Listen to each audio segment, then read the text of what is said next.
Hello friends, fill herbal ખ્યાતિમાં આપનું સ્વાગત છે. હું આ ચૈત્ર મહિનો સ્ટાર્ટ થઈ ગયો છે. હું થોડી મોડી છું, પણ જ્યારથી જાગ્યા ત્યારથી સવાર એટલે અત્યારના મને આ બધી વસ્તુઓ મળી છે.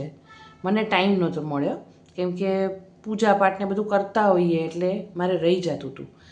તો એમાં આ મોર મારા હસબન્ડ લઈ આવ્યા છે. એટલે આને કેવી રીતના પીવાનું અને એમાં તમારે શું ધ્યાન રાખવાનું, બને ત્યાં સુધી ઘણી વખત કેવું છે, લોકો એવું કહે છે કે આ પીવાનું, પણ માત્રા નથી કહેતા હોતા.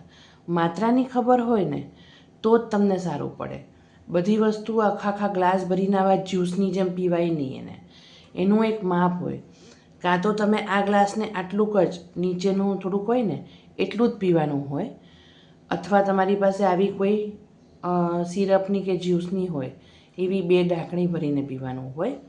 પછી મેઇન વસ્તુ છે, જે ચા પીએ છીએ ને આપણે, ખબર છે બહાર ટપરી ઉપર ને એમ લારી ઉપર ને એમાં પેપર કપ મળે છે નાનકડા, આટલા જ સાઇઝના હોય છે. બસ એ જ સાઇઝ એની પરફેક્ટ છે, એટલું જ પીવાનું હોય. આખું ભરીને પીવાની જરૂર નથી, કેમ કે વાત, પિત્ત અને કફ એ બધી વસ્તુઓ બેલેન્સ થવી જોઈએ. પછી એના કારણે આ કફ અને પિત્તવાળા માટે બહુ જ સારું છે. વાતવાળાએ આને નહીં પીવાનું, કેમ કે અને કફ અને પિત્તવાળાએ પણ અઠવાડિયું જ પીવાનું. આ અઠવાડિયાથી 10 દિવસ વધારેમાં વધારે, એનાથી વધારે તમારે એને પીવાની જરૂર નથી. તો હવે કેવી રીતના હું બનાવું છું એ તમને બતાવું છું. અહીંયા આપણે લીમડાનો જ્યુસ બનાવવા માટે આપણે 1 મુઠ્ઠી જેટલા મેં અહીંયા લીમડાના મોર આવે ને જે એ લીધા છે. દાંડીમાંથી છૂટા કરી નાખે, ધોઈને જ લેવાના. અને થોડાક 1 ડાળખી જેટલા કુમળા પાન લીધા છે. એને આપણે ધોઈને કાઢી લેવાનું છે દંડીમાંથી. અને પછી અહીંયા આ માટીનું વાસણ હોય ને એમાં તમારે નાખવાનું છે. એને આખી રાત પલાળી દઈશું આપણે, અને સવારે આપણે એને હાથેથી મસળી લેવાનું છે. કોઈ ક્રશ કે એવું નથી કરવાનું. ખાલી આપણે હવે 1 ગ્લાસ જેટલું હું પીવાનું પાણી નાખું છું. હવે જો આમાં કોઈ નાનું છોકરું, એટલે મતલબ એજ વાઇઝ નાનું હોય, જેને આ કડવું ના ભાવતું હોય, કડવું કોઈને ના ભાવે, પણ ઇનકેસ જો એવું હોય કે પી નથી શકતા, તો તમે આની અંદર ખડી સાકર પણ નાખી શકો છો. તો એટલીસ્ટ થોડું ઘણું કદાચ એને ટેસ્ટમાં સારું લાગે એમ, તો એ પી શકશે તમારું આ. તો એ ભલે આપણે લેટ છીએ પણ હજી પણ ચૈત્ર મહિનો આખો પત્યો નથી. એટલે હવે આપણે એને આખી રાત રાખી અને પછી ઢાંકીને મૂકી દઈએ છીએ. અને કાલ સવારે હું તમને બતાવું કે એને આપણે કેવી રીતના યુઝ કરવાનું છે ને પીવાનું છે.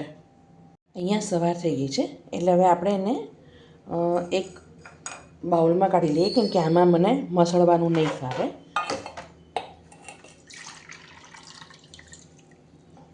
આ બધું છે ને આપણે અંદર લઈ લઈશું. હવે હું આને છે ને ક્રશ નથી કરતી, આને એકદમ હાથેથી મસળી નાખવાનું છે. જેટલું એનું સત્વ આવે એવી રીતના આપણે એને મસળી નાખવાનું છે.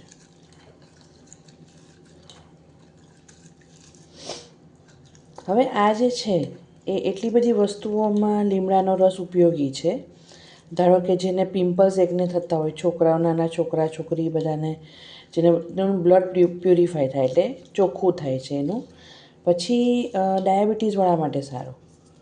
પછી જેને કફ અને પિત્ત રહેતું હોય એના માટે સારું.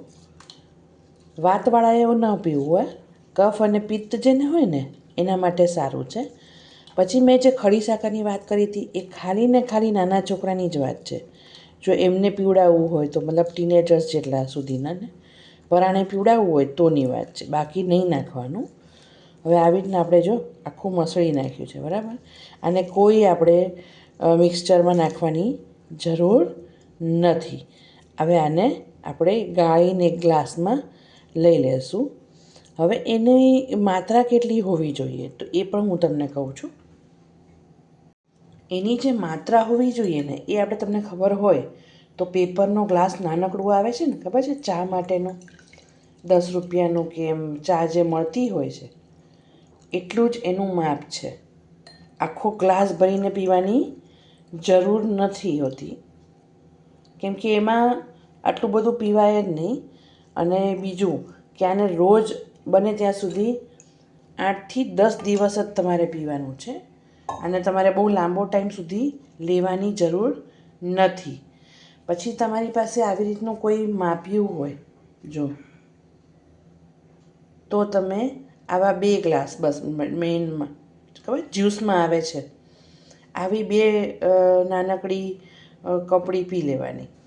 પછી તમે જો એને ક્રશ કર્યું હોય આ પાંદડાને ને બધાને, અને એકદમ કદડો એટલે પાંદડા વધારે નાખ્યા હોય, તો પછી તમારે એને 5 mlથી 10 ml જ લેવાનું. જે સિરપમાં આવે છે ને માપ, એટલું જ લેવાનું છે. એટલે આની માત્રા જરૂરી છે. પછી તમે આને બહુ જ પેલું પીવાનું કરો તો એ એટલું બધું પીવાનો મતલબ જ નથી. બરાબર છે. અને મેઇન વસ્તુ એટલી છે, હું લેટ છું ભલે, પણ મેઇન વસ્તુ એ છે કે આ ચૈત્રમાં વસંત ઋતુમાં ખાસ પીવાય, વસંત અને શરદ ઋતુમાં. એટલે આ બેમાંથી કોઈ પણ એક ઋતુમાં તમે પી શકો છો.